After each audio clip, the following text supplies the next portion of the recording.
Hey, it's Catherine, and I wanted to let you know about a new weekly election podcast I've started with two friends and fellow political nerds, Jason Markusoff in Calgary and Danielle Thibault with The View from Quebec. Our new show is called House Party, and it's not only for political nerds.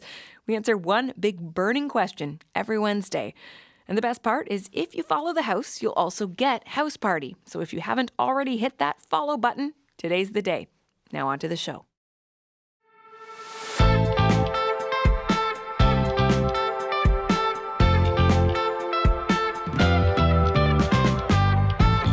It's a solemn duty to serve as Prime Minister at this time of great consequence for our country. Mark Carney is officially Canada's 24th Prime Minister. Minutes into the job, he was fielding questions about a U.S. official on Canadian soil suggesting Canada should be the 51st state. It's crazy. His point is crazy. That's it. Donald Trump's ambitions may loom large over the Carney era, but the Prime Minister suggested to reporters his first move would be about domestic policy. April 1st is fast approaching, the date the consumer carbon tax is set to increase once again. You've talked about getting rid of it. How are you going to do it in the next 2 weeks? Your question, how are we going to do it by the end of the day? That's a great question, and we'll come right back to you on that following the cabinet meeting. Just a couple of hours later, Carney axed the consumer carbon tax. We will be eliminating the Canada consumer fuel charge, immediately. So it's my honor, on behalf of my colleagues, to sign this order. I'm Catherine Cullen, and this week on The House, we'll ask a Carney cabinet minister how the new Prime Minister will deal with Trump differently and when we're headed to the polls. We'll ask strategists what Carney's cabinet picks tell us, and a historian about Carney's place in the history books, including one title he'll try to avoid. And an exclusive with the UK's Foreign Secretary. Is his country worried about Canada's future? Should the King be welcoming Trump to his castle? But we start with Canada's new Prime Minister trying to find his way. The House is now in session. Sir, I want to go up here. I want to go up here. It's up there. Okay. See? How are you feeling? Before I have to get, I'm lost. She should be able to. What are your first priorities? First priorities. First official day on the job, maybe it's hard to find the cabinet room. The group around the table is a lot smaller, 24, including Prime Minister Mark Carney, down from 37. One of them, Nathaniel Erskine-Smith. He's continuing in his role as Housing, Infrastructure and Communities Minister. I spoke to him on Friday afternoon after Cabinet met for the first time. Mr. Erskine-Smith, thank you for making time on a pretty busy day. Thanks for having me. On the consumer carbon tax, it was strange listening to Cabinet enthusiastically applaud Prime Minister Mark Carney, basically signing the death notice of a policy that Liberal MPs, yourself included, spent years championing. How is this not a flip-flop? I wrote about this actually when every leadership contestant pretty near, certainly Mark Carney and Christopher Freeland were speaking to the need to move away from it, keeping in mind that they weren't speaking to the need to move away from it on the question of whether it was working or not. On the evidence, internalizing an externality like this is the lowest cost way of reducing emissions. Having said that, they also looked at it and said, overall, this accounts for just shy of 10% of the overall climate plan. You'll hear the new Prime Minister say he heard loud and clear that many Canadians felt strongly that this was not the right way to go. It had become divisive. But do you acknowledge that there is something weird about, oh, thank goodness we killed this thing we created? Well, that's why I said I wrote about it, because when I wrote about it, it wasn't enthusiastic clapping. It was more of a lament to say, I wish our politics allowed for smart ideas that work, even if sometimes the politics can be more challenging. But I do recognize that you want to not only have a good policy on a piece of paper, you also want to make sure the policy can live on in a sustainable way. And this particular policy, because of the misinformation that it's been subjected to, the lies and attacks I've sat in the House of Commons and seen Conservatives up and down lie about it. And it's hard to see a policy sustain itself when it's confronted with an attack like that. When you say lie about it, what do you mean? What is it that you are suggesting that they are misrepresenting? Two things that I would point to. One is that it doesn't work, right? So they would say Well, like, it didn't- emissions it keep didn't going work. up You and it just doesn't killed work. it. And we know that it's part of an overall comprehensive suite of policies. The second piece of it is they would say it is hurting the most vulnerable. It is increasing lineups at food banks when the evidence is, and this is even on the evidence that they would point to, that the lowest income Canadians were ultimately better off. And so, look, like this is a reality of our politics. I'm a politician. I've lived in it for 10 years, but we should recognize that this is a lamentable thing. So I do want to move on, but the Conservatives are saying you didn't kill the legislation. You're going to bring this back. So I really just would like a yes or no here. Is the consumer carbon tax under the Liberal government dead as a doornail, not coming back in any way, shape, or form? Yeah, it's dead. Yeah. Okay. I mean, and people should be clear that we are not moving away from the principle that polluters pay. So industrial carbon pricing stays, but the consumer carbon price is dead. So, consumer carbon tax, step one. What other changes should we expect from a Mark Carney government before an election call? Before an election call, I mean, I will speak for my portfolio in housing infrastructure. I'm hoping to see a number of deals that we're on the precipice of realized. I'm hoping to be in Toronto and making an announcement, hoping to be in BC making an announcement on housing and related infrastructure. So there's a lot of getting things over the finish line. I think what you are also going to see, and you heard today to a degree, you heard the new Prime Minister say we are laser focused on action, and we're laser focused on action specifically to respond to the threat of tariffs. And that means, one, a firm diplomatic response, and it means retaliatory measures. Two, it means building up this country and making sure that, you've heard him say it's time to build and making sure we're identifying projects and programs on that front. I want to talk about Donald Trump, but I would be remiss if I didn't ask you one more question about cabinet. There are only 2 ministers who represent provinces west of Ontario. Why should Canadians living in Western Canada believe that their concerns will be heard when there are only 2 representatives around the cabinet table? Well, I mean, 20 plus people and only 2. Yeah, I mean, I would echo the Prime Minister was asked this right after the swearing-in at Rideau Hall, and his answer was, this is a tighter cabinet, a smaller cabinet. As a consequence, you see smaller representation from all regions. But he also emphasized that he himself hails from having grown up in Alberta, and he rightly emphasized that a number of colleagues around the cabinet table have diverse perspectives that they bring. They might live in one particular part of the country today, but they have grown up and have lived in other parts of the country. If you look at Jonathan Wilkinson, just as an example, he represents BC today, but he has an incredibly close tie to Saskatchewan. You think that's going to cut it for someone in Calgary right now? I don't know. Okay. Yeah, I mean, I would hope so, because you've got the leader of our party, you have the Prime Minister, who hails from Edmonton. Okay.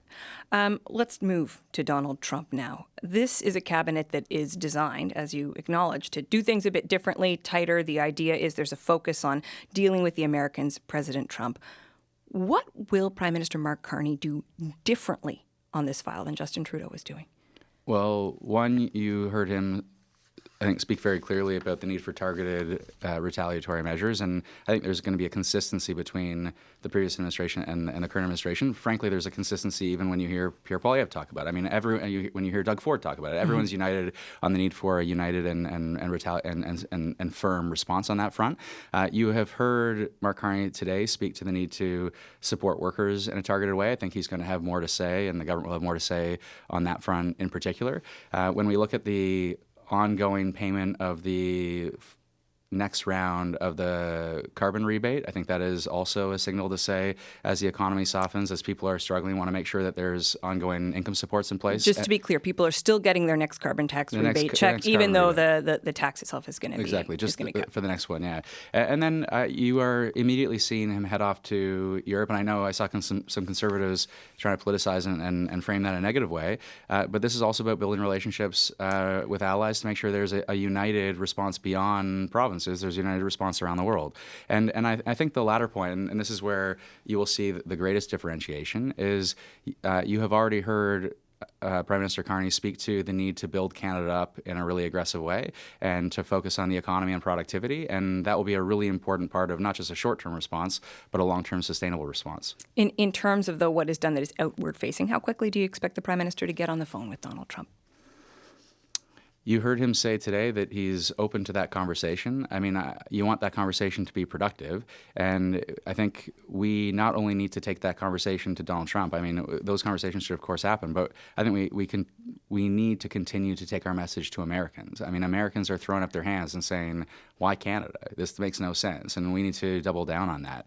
I mean, targeting Canada makes as much sense as buying a car when you can't drive. Well, in a similar vein, U.S. Secretary of State Marco Rubio was on Canadian soil on Friday and said that the idea of Canada becoming a 51st state is a disagreement between Canada and the U.S. Prime Minister Carney was asked about that. He said the notion is, quote, crazy. Yeah. How do you negotiate with crazy? Well, this is partly why it's incredibly important to continue to build relationships and expand the conversation beyond our own borders. I mean, I don't think it's just the Canadian Prime Minister who thinks this is a crazy idea. I mean, I think if you were to poll world leaders, they would universally think this is a crazy idea. We interviewed the British Foreign Secretary, and he said, Canada's going to continue to be a sovereign nation. Would not say that he was worried about this. Right. Well, Canada's going to continue to be a sovereign nation. But don't you want our allies saying that they think this is a problem? Well, if they're writing it off to say that Canada is going to continue to be a sovereign nation, I think that is the message that we want to continue to hear from our allies. And look, at the end of the day, this is a Donald Trump problem. He will continue. Feels like a Canada problem. No, but he will continue to say that he will continue to pose threats. He will continue to disrespect our country and the Prime Minister, whoever occupies that office. Americans do not feel this way.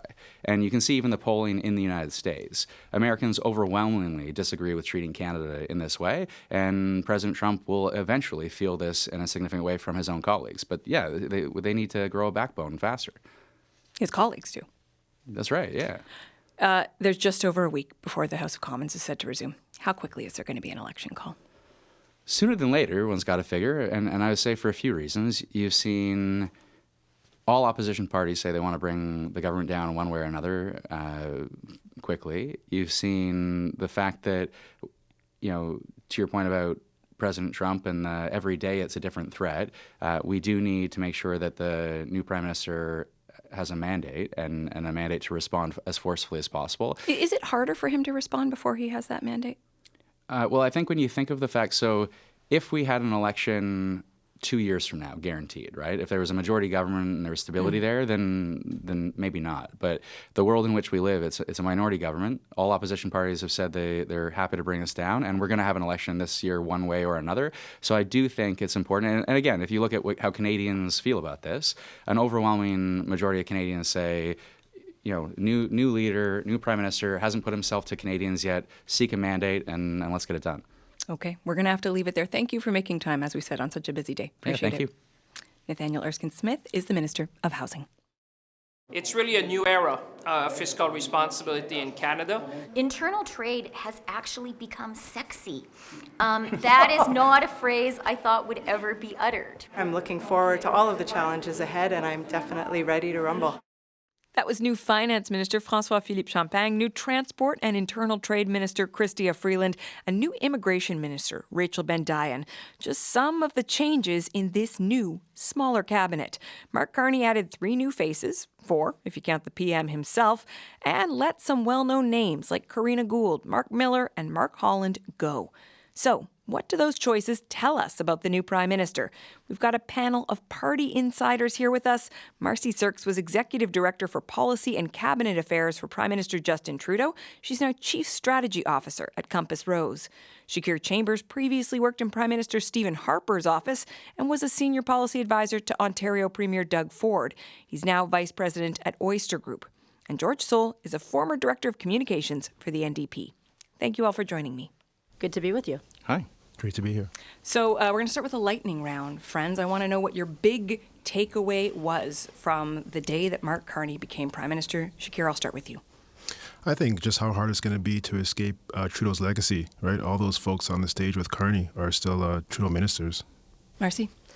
I won't disagree with that point, but I did see somebody who came in today and is appearing to be governing like a chief executive officer, trying to put together a C-suite, hard to do on short notice, the way he's had to cobble this together in less than a week. But his approach, it's a completely different headspace from the former leader, and I think that is a change. George, your big takeaway? I agree with Shakir. That's going to be hard to get away from Justin Trudeau, given how close so many of the people that he kept were to Justin Trudeau. But I'll also say that I think that he did much better in the scrum than I thought he would do. And so people who thought that they could run over him because he's not ready to answer questions from journalists, I think were surprised to see how well he did today. Okay, interesting. Let's dig a little deeper into the cabinet itself. About half the size of Justin Trudeau's cabinet. Not quite. Marcy, what is the message that Mark Carney and his team are trying to send with this sort of wartime cabinet? Right. Well, I mean, I think that's the message they were trying to send. They've certainly positioned this as a wartime cabinet. I would say to me it was a little bit less wartime cabinet and a little more caretaker cabinet to the points that were made already. Very difficult to present as a wartime cabinet when you don't have representatives from other parties as part of your cabinet. There's no unity there, so to speak. That being said, there is one fundamental change, and that's at the top. And I did see a very focused leader, and I think that is what they were trying to present. Again, somebody who is more business-minded, focused on the economy. That did come across in everything that he communicated.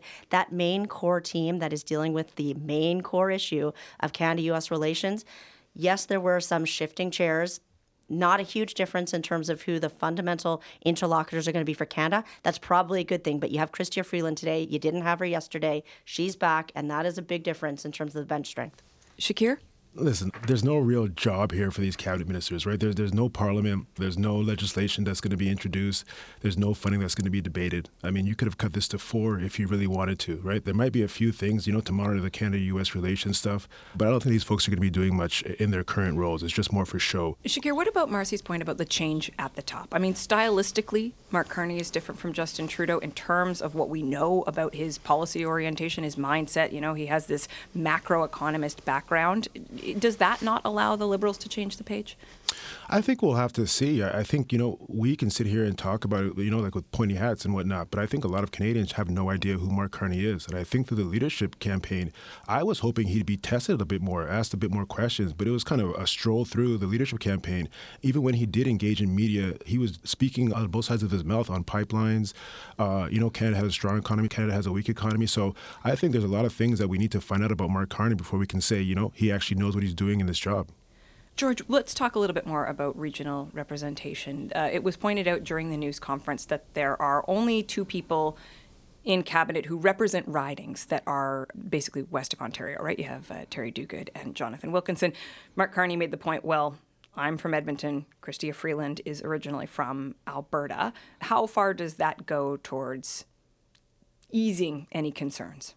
Well, I don't think it goes very far at all. I mean, I spent some time working out in Saskatchewan and in Alberta, and I would say that, I don't think the Albertans want to embrace the Chrystia Freeland that we've seen over the last number of years. And the same thing with Mark Carney. I mean, he's not, I would argue with Shakir that Mark Carney's an aberration in this, and that for people who pay any attention to Ottawa at all, he is relatively well known, probably better than almost every cabinet minister. But we're in the minority is the trick, though, right? Like for Canadians as a whole, who mostly can't name a cabinet minister, Mark Carney is, I think, there's a sense he represents something, but who he is, I'm not sure. Well, I totally agree, and I actually think Mark Carney wants to keep it that way. The idea of Mark Carney is probably better than the actual Mark Carney, and that's an advantage to him for now. And I'm just saying that I don't think people see him as a Westerner either, right? So that the attempt to do that, I think, is going to flop, and it's going to be a challenge for them out west. Now, that said, they have lots of challenges out west anyway, but it was interesting for them not to try harder to pick up some seats in BC with that kind of representation. Quickly on Quebec, dumping Mr. Duclos, but keeping folks in Montreal, I think, shows that they're not going to go after seats they don't think they can reach quickly. They want to solidify their position in Montreal and pick up those seats, which Mr. Singh might have something to say about some of those seats, as well as it's a tough road to hoe for Jagmeet Singh in Quebec for a while now, though, George. It always is, but Montreal's a place for us to go. Anyway, okay. I'm just saying, but if they've let go of Quebec City, they're not going to fight those fights with the Conservatives. They're going to try to pick up those seats where they know they can get them, and that's why you see so much attention to the GTA. Marcy, I want to talk about somebody who is in and somebody who is not. 2 of the leadership rivals for Mr. Carney. Chrystia Freeland, she doesn't stay in cabinet because she left, so she's back in cabinet. Transport and internal trade. Mm-hmm. And then Karina Gould, who also ran, did not make it into cabinet. Let's start with Freeland. Mm-hmm. What is the rationale about having her in that role? Like I said in my previous comment, Chrystia Freeland is an incredible, skillful politician, and I did not support her in the leadership, but I think it's difficult to argue with the breadth of knowledge that she brings, particularly to Canada-US. Transport is a key Canada-US file. in terms of all, like when you think about security and how interconnected our aviation industries are, our rail, our supply chain, transport is absolutely a fundamental piece on the Canada-US itinerary. And secondly, the internal trade piece. She was Minister of Intergovernmental Affairs. She has great relationships with the premiers and the leaders all across this country. That file is mission critical right now. And you've got a strong player like Chrystia Freeland. Leaving her out, if she is willing to continue to serve, leaving her out would have been, I think, a mistake. I think it's actually very good news for the government that she's back in place, back in play, and that she can pick this up where she left off a few months ago. You called her a skillful politician. You called her a strong player. She got 8% of the points. Yeah, absolutely. On Sunday night. Does that really reflect somebody who, amongst Liberals, does that really reflect somebody who's a strong player and a strong politician? I think that I can separate a few things out for you. Clearly, the decision was that she was not the right leader. Leadership is different from political skill, and it is different from somebody who has a deep policy mind, a set of contacts that is almost second to none in terms of that cabinet. Maybe Mark Carney will rival her in terms of her financial contacts internationally in the United States. She brings so much forward. Party membership did not see her as their leader. Doesn't mean they didn't see her as a player and a key player. And I think it is. I think it's good news that she's back where she is. Just quickly, Karina Gould, you were unofficially backing her, supporting her. I voted for Karina Gould. And so what do you make of the fact she's not on that cabinet? Look, I think that's disappointing. What I'll say about this, I think Karina Gould did demonstrate in the course of the leadership and in the previous year in the Commons that she is a very skillful orator, that she speaks to a cohort and a cadre within the party that the other leadership candidates were not speaking to. Did not materialize into a great result for her, obviously, at the end of the day. 3.2% of the points. Yeah. Right. But I think it's disappointing that there's not a space. And the only thing I'll say about that is I'm sure there's a reason why. She has good days ahead of her. But party members have long memories, and I don't think this will be forgotten. Okay. I want to move on to what is next for Prime Minister Mark Carney. He will be traveling to Europe. I have to be honest, Prime Minister Mark Carney. I'm still getting used to saying it. Prime Minister Mark Carney will be traveling to Europe in the coming days. He's headed to London and Paris. Shakir, I'd like to know what you make of the strategy of Carney going to London and Paris rather than to the United States as his first trip with this, obviously, the trade war as the background. Yeah, I think going to the U.S. and meeting with Trump is a big risk, right? Anyone who kind of goes to the Oval Office, I mean, it can go horribly wrong for you. And I think they're calculating that it doesn't make a lot of sense.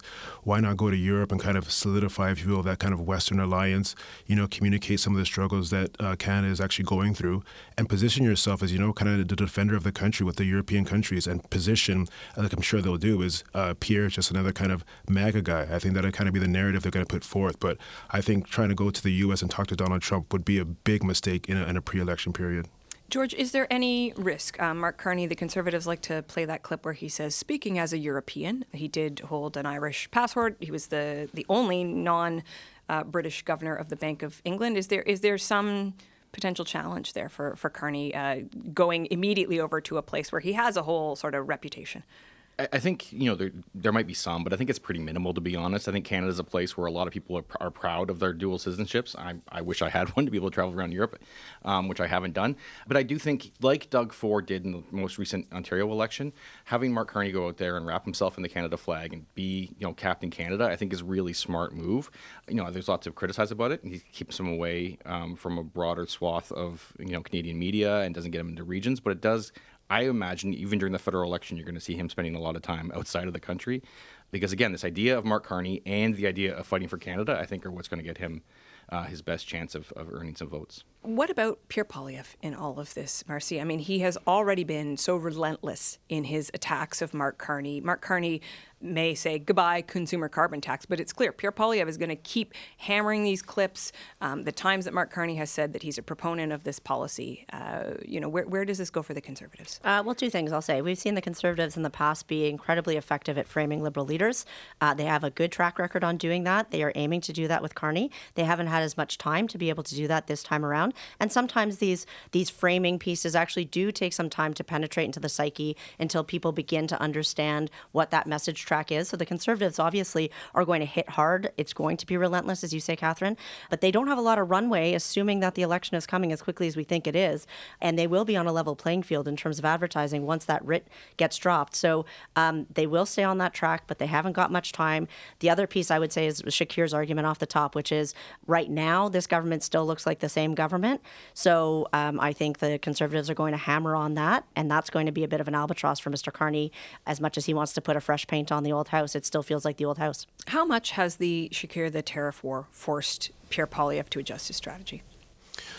I don't think it's a major adjustment. I think obviously it makes sense to, tap into national identity and national pride. I think that makes a lot of sense. But I think he's still talking about the same issues, right? He's still talking about the carbon tax. He's still talking about, fixing the budget. He's still talking about crime rates.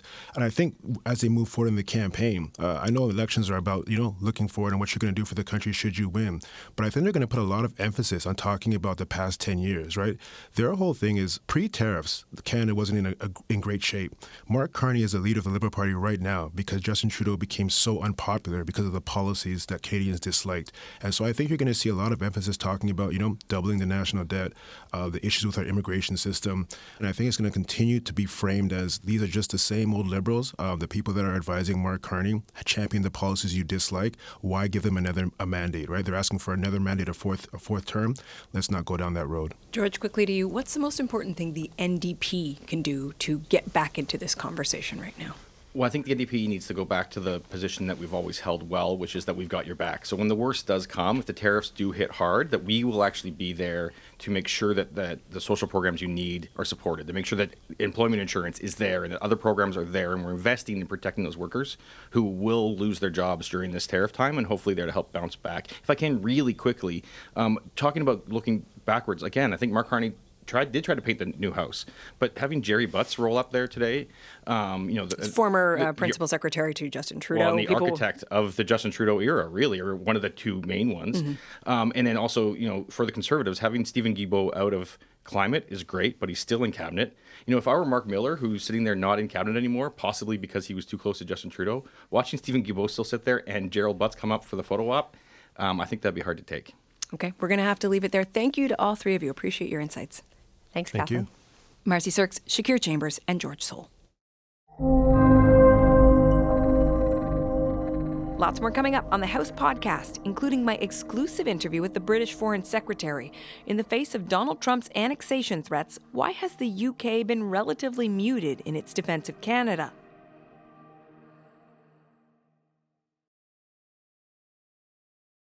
I'm Catherine Cullen. You're listening to The House, making politics make sense. Be sure to give us a follow so you never miss an episode, and tell us what you think of the show. You can email us at thehouse@cbc.ca. Now that Carney is officially Prime Minister, he's landed a place in Canadian history. But with an election potentially right around the corner, how long will he be in office? Could he even be the shortest-serving Prime Minister in Canadian history? Joining me, J.D.M. Stewart. He's a historian and the author of Being Prime Minister. James, thanks for joining me on The House again. Thanks for having me. Now, Mark Carney spoke as Prime Minister for the first time on Friday. How do you think that day is going to be remembered? Well, it's always a big day when there's a new Prime Minister in the country, and there's only been 24 Prime Ministers.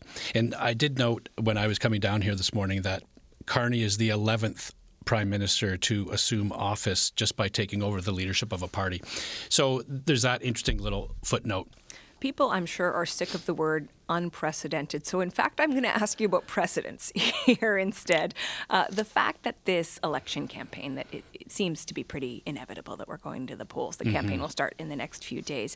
It is happening in this remarkable context of Donald Trump's trade war on Canada, the threats of annexation. What is the closest comparison you can think of when you try to think of another election campaign? People always throw around those statements like this is the most important election ever, or this will be the nastiest election ever. And it's really not true because we have had nasty elections before. The 1917 election, the conscription election during the First World War, was a very nasty election with lots of personal insults going both ways, but particularly directed against Wilfrid Laurier. The 1911 election about reciprocity with the United States was a big election. But all of that said, this election this year is a little bit different for the obvious reason of what's happening in the United States. I don't think anyone has ever challenged our sovereignty and our identity the way the United States has. We have two new party figures fighting it out to be prime minister or win the election. So it's going to be a very unique circumstance and very exciting for people who follow politics to watch this unfold in the coming weeks and months. Speaking of unique circumstances, there is this question of if Mark Carney is to trigger an election campaign in the next few days, because Justin Trudeau said the House would be back by the 24th. So if Mark Carney wants to avoid that, the clock is ticking. Does he run the risk of being the shortest serving prime minister in Canadian history? He certainly does. He certainly does. There's a big risk of this. The shortest serving prime minister was Charles Tupper, who served in 1896. And interesting, like Mark Carney, as soon Tupper became prime minister and the election was underway immediately. And so he lost the election to Laurier, although I will note that he won the vote share but did not win the seat count. But he was prime minister in the end for only 69 days. So that's by my count, the Tupper bar, then he's got to get above the Tupper bar. That's right. And I guess to me that he has to make it to May 20th if he wants to tie the 69 days. I think it is. I might be off by 1 or 2, but May 20th is one of those around that date where he will either serve as long as Tupper or a little bit longer. But to me, that means he kind of has to win this pending election, or he will be the shortest serving prime minister in Canadian history. He's going to have Sir Charles Tupper kind of hanging over his shoulder in all of this. Over the course of Canadian history, what have other prime ministers been able to do with such a short runway? So not a lot. Mostly it's just tinkering with the edges, and a popular move is to shrink the cabinet size. So we've seen Mark Carney do that. Kim Campbell shrunk the cabinet from 30 to 24. And folks will recall things did not work out very well for Ms. Campbell. No, but what we can give Ms. Campbell credit for is that she did create the Ministry of Canadian Heritage, which I understand now the Prime Minister has changed that to the Ministry of Canadian Culture and Identity. But it was Campbell. This is an example of small things you can do, is open up a new ministry. Turner shrunk the cabinet size as well.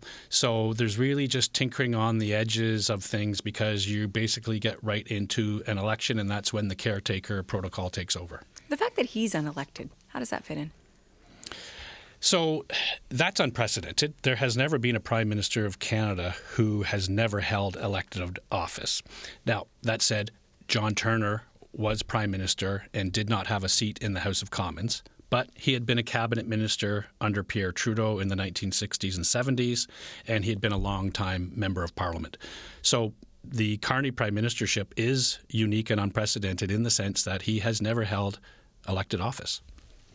Also, I would say unique and unprecedented. I don't know if I have ever given a pop quiz to a guest on this show. Well, as a former teacher, Catherine, I'm definitely familiar with pop quizzes. Turnabout is fair play, as they say. So, James Stewart, are you up for it? A little Canadian history pop quiz? Let's do it. Let's do it. All right. Which of Canada's 3 shortest-serving prime ministers was a near Olympic runner? So that's John Turner, who was a Rhodes Scholar and a 100-meter record holder in Canada.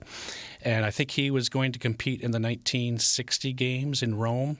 So he was our great athlete, one of the great prime minister athletes. Part of me feels like you're just showing off now, but I'm also very impressed. You asked. I have to answer if I know. I think I'm not a teacher, but I'd like to give you a bonus point for that one. Okay. Thank you. Next, which of those 3 shortest-serving prime ministers never moved into 24 Sussex because their predecessor took so long to move out? So Kim Campbell never moved into 24 Sussex Drive. And by the way, Charles Tupper never did either because 24 Sussex Drive wasn't the official residence of the Prime Minister then. Campbell elected to live at Harrington Lake, the Prime Minister's summer retreat. So Campbell is the answer.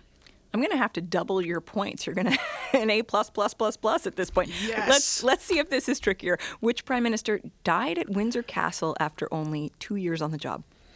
So that's Sir John Thompson, who Queen Victoria was the Queen. He was over there at Windsor Castle having lunch and had a heart attack. And the Queen was quite bereft at this and sent Sir John Thompson home in a mourning ship. They painted it black, and it was a very sad time for the country because Sir John A. Macdonald had died in 1891, and 3 years later, because this happened in 1894. 3 years later, another prime minister died. So it was tough times for Canada then. Who was the last prime minister to be knighted? Oh, that's That's a good one. Oh, my goodness. Well, you have the extra points from the first questions. You don't need to sweat it. I'm thinking that it's Sir Robert Borden is ding, my... ding, ding, ding. Yes! See, sometimes you just need a little extra time to think. Of all the prime ministers, who was the youngest to take office and how old were they? This is really fun. So the answer to that's Joe Clark, who is 39. And... and also, by the way, Sir Charles Tupper was the oldest at 74. So I know that probably wasn't on your rap sheet, but since you were thinking of oldest, or we're thinking of youngest, it made me think of the oldest. Well, Charles Tupper. I've got one little tidbit, which is I do know that Mark Carney turns 60 on the 16th. So that's right. That's right. Happy almost birthday to Prime Minister Mark Carney, I suppose. Listen, James Stewart reminding us just how fascinating Canadian history can be. Thank you for putting this all into context for us. Thanks for having me, Catherine. Good fun. You too. J.D.M. Stewart is the author of Being Prime Minister.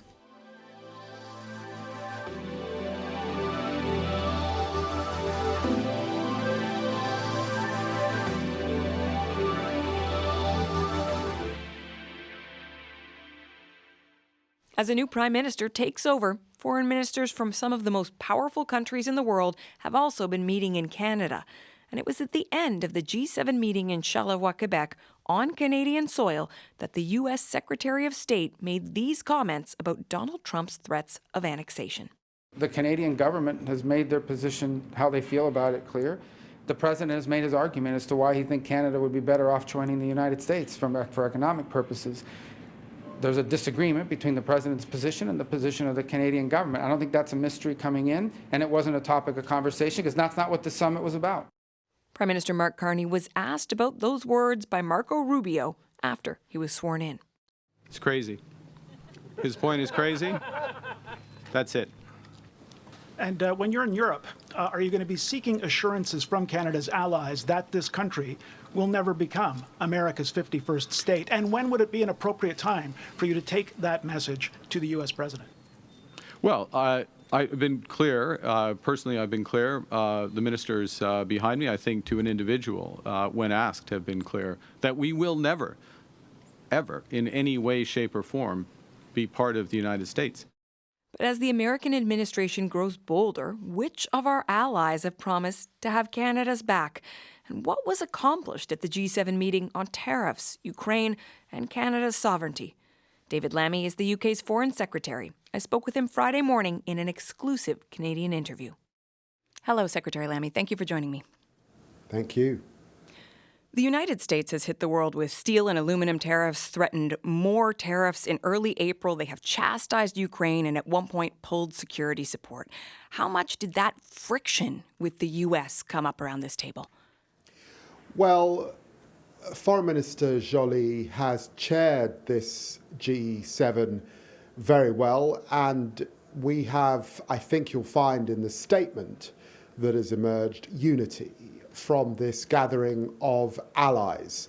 There will be areas, of course, where we disagree, but there is far more common ground. This is a moment for the G7 to step up with the future of the war in Ukraine, we hope coming to an end and ensuring an enduring peace, with a fragile settlement in the Middle East, and all of us wanting to move out of phase 1 of the ceasefire into phase 2.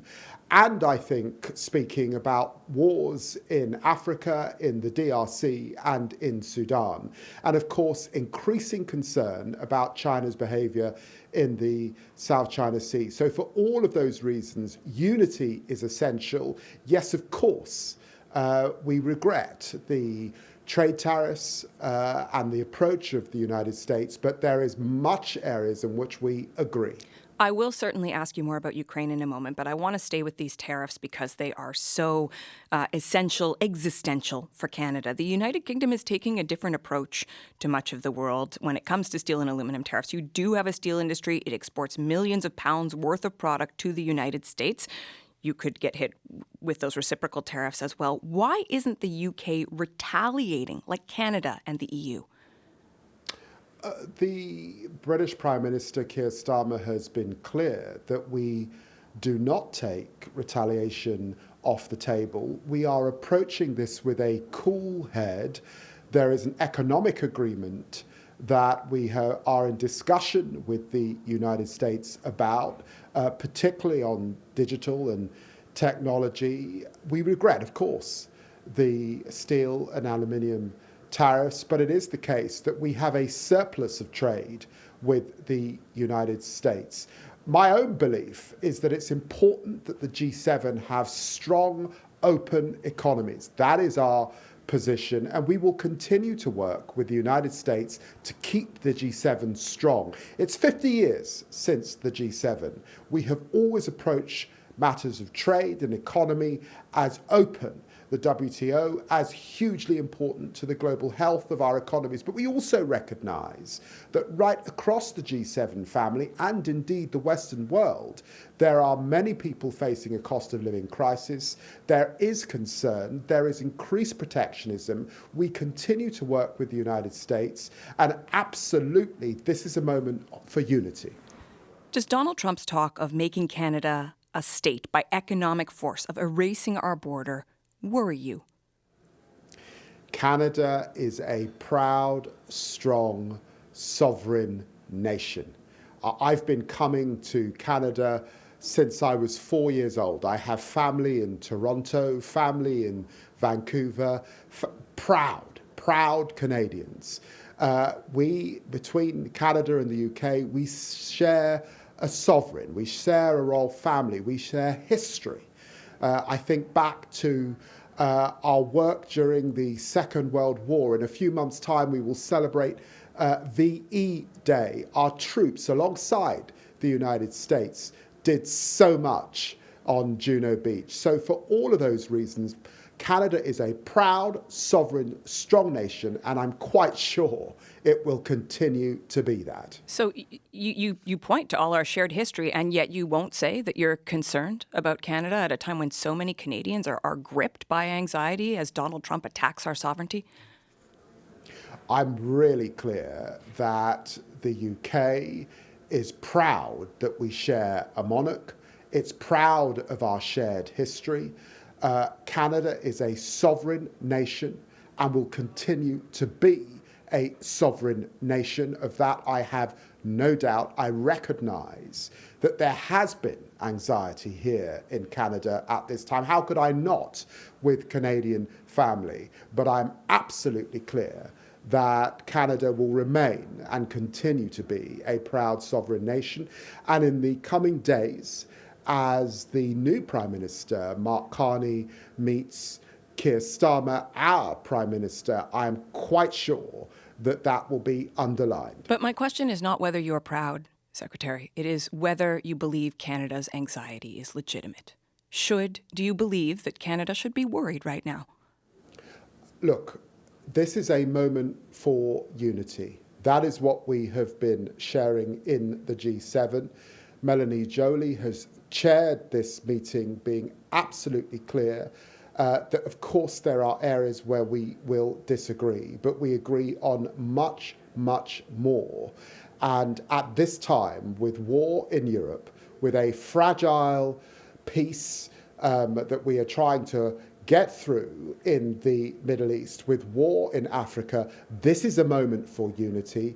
That has been the point that we've stressed at this G7. And all I can say and continue to say is that Canada is a sovereign country. It will continue to be a sovereign country. We share a history. We share a monarch. We are very clear about that in the United Kingdom. And yet other countries have said more. At this very meeting, the European High Commission High Representative and the German Foreign Minister wore red and white to the summit. Germany posted on X, "We've got your back." Why isn't the UK offering a similar show of support? Look, we are absolutely clear with our history that the United States, Canada, and Britain have acted together and will continue to act together where we need to. That is why we come together in the G7, and our approach is to ensure unity amongst close allies. As I've said, I recognise that this has been an anxious period for our Canadian friends, cousins and brothers. I recognise that, but I am here to ensure that we come out of this conference, as Foreign Minister Joly has emphasised, with unity, and I will continue to do that. Lastly on this, before we move on to Ukraine, Sir Keir Starmer brought Donald Trump an invitation to visit King Charles at Balmoral. He is, as you acknowledge, the sovereign of both the UK and Canada.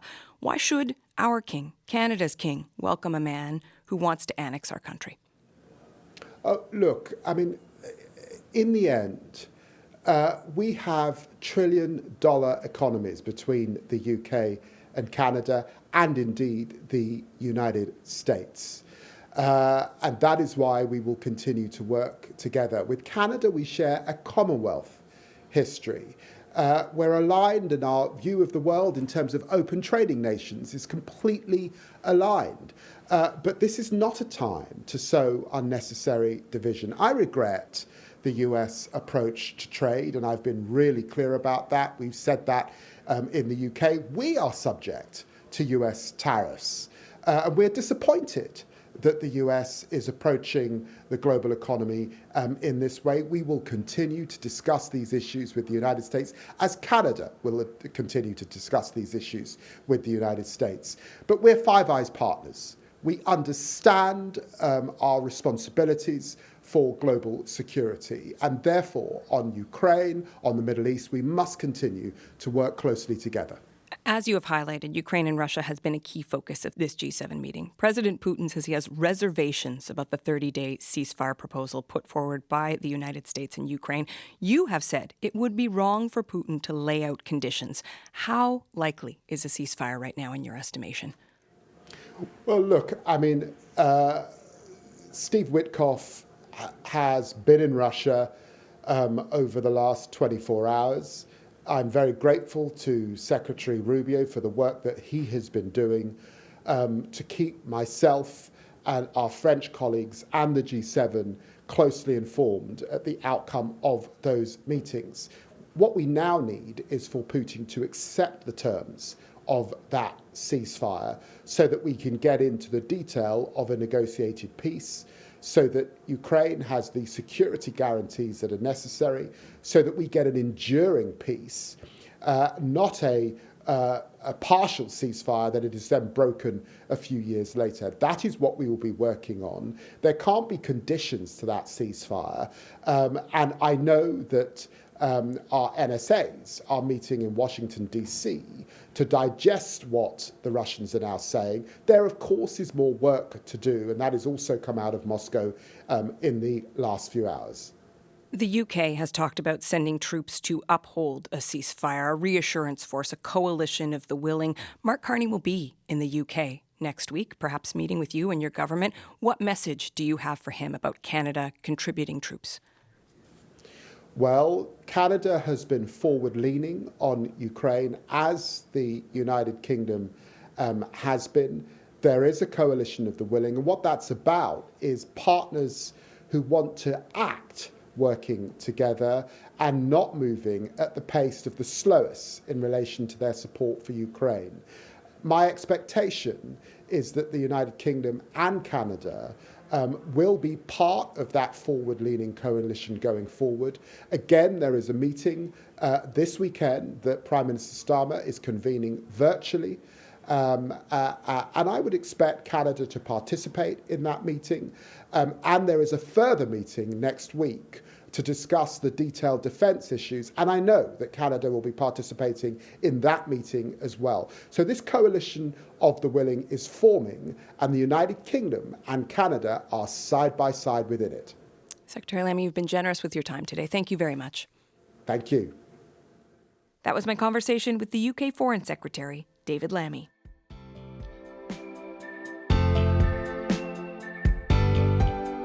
Okay, that is it for us this week. Our crew on the house is Kristen Everson, Emma Godmere, Benjamin Lopez-Stephen, and our senior producer is Jennifer Chevalier. Thanks again this week to Caitlin Crockard for her technical help. I'm Catherine Cullen. Thank you so much for listening.